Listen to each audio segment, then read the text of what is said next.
सध्या छत्रपती संभाजीनगर शहर आणि ग्रामीण भागात गॅसची मोठी टंचाई भासत आहे आणि याच टंचाईवर मात करण्यासाठी आता प्रशासनाच्या वतीने ग्रामीण भागातील प्रत्येक कुटुंबाला रॉकेल दिले जाणार आहे। नेमकं हे रॉकेल निळा असणार आहे, पांढरा असणार आहे, किती दिलं जाणार आहे याच्या विषयावर बोलण्यासाठी आपल्यासोबत जिल्हा पुरवठा अधिकारी प्रवीण फुलारी आहेत।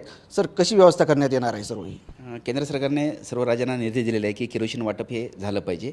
त्यानुसार आपल्याकडे साधारणपणे महाराष्ट्रामध्ये 4000 KL साठा येणार आहे पहिल्या टप्प्यामध्ये। आपण गावनिहाय त्याची पूर्वतयारी करत आहोत। सध्या आपण डीलरची मीटिंग घेतलेली आहे, आपण सब डीलरची मीटिंग घेतलेली आहे। त्यांना निर्देश दिलेले आहेत की कंपनीमार्फत तुम्हाला जर पुरवठा झाला तर तुम्हाला त्या गावामध्ये नेऊन हे त्या ग्रामीण भागातील जे किरकोळ विक्रेते असतील त्यांच्याकडे पुरवठा करणं आवश्यक राहील।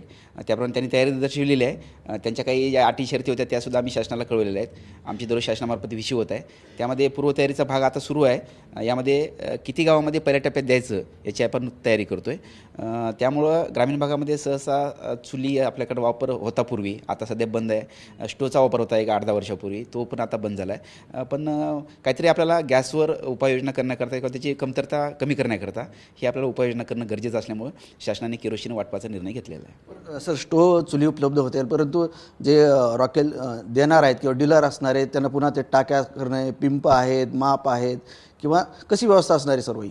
त्यामुळे आपण असं करतो की ग्रामीण भागामध्ये आपण त्या किरकोळ विक्रेत्याची मीटिंग घेऊन एकाच दिवशी टँकर आला की त्याच्याद्वारे डायरेक्ट वाटप करण्याची व्यवस्था केली जाईल, जेणेकरून स्टोअर करायला आपल्याला कुठे सध्या विक्रेत्याकडे किंवा डीलरकडे काही व्यवस्था नाही सध्या।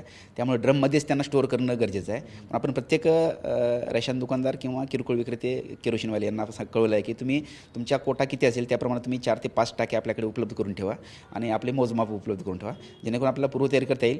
आणि साधारणपणे उद्या किंवा परवा शासनाकडून निर्देश येतील की प्रत्येक जिल्ह्यासाठी कोणती कंपनी आपल्याला केरोसिन पुरवठा करेल आणि किती करेल आणि त्याचा दर काय असणार आहे आणि ते निळ असेल कसं, या पद्धतीने आपल्याला 1-2 दिवसामध्ये सर्व चित्र स्पष्ट होईल।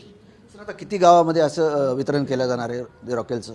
आमच्याकडे जिल्ह्यामध्ये सध्या ग्रामीण भागामध्ये प्रायोरिटी असणार आहे। ग्रामीण भाग झाल्यानंतर आपण टप्प्याटप्प्याने शहरामध्ये येणार आहोत। आपल्याकडे 3,87,000 कार्ड अंत्योदय आणि PHHचे सध्या ग्रामीण भागामध्ये, तर त्या प्रति कार्ड 3 लिटर केरोसिन देण्याचा प्रयत्न आपण शासनामार्फत आपण करत आहोत आणि त्याची पूर्वतयारी 1-2 दिवसामध्ये आपण पूर्ण करणार आहोत। नक्कीच हे होते जिल्हा पुरवठा अधिकारी प्रवीण फुलारी। आणि आता जिल्ह्यामध्ये जी गॅसची टंचाई भासत आहे त्याच्यावर कुठेतरी पर्याय शोधण्यासाठी आता रॉकेल वितरित केलं जाणार आहे। त्यासाठी खरं तर अथक प्रयत्न घ्यावे लागणार आहेत, कारण जुनी यंत्रणा आता ती कोलमडली आहे किंवा ती नाही, परंतु आता कुठेतरी पर्याय म्हणून रॉकेलचा उपयोग आता ग्रामीण भागात उपलब्ध करून देण्यात येणार आहे। कॅमेरामॅन विकी सह संजय सरोदे, TV9 मराठी, छत्रपती संभाजीनगर।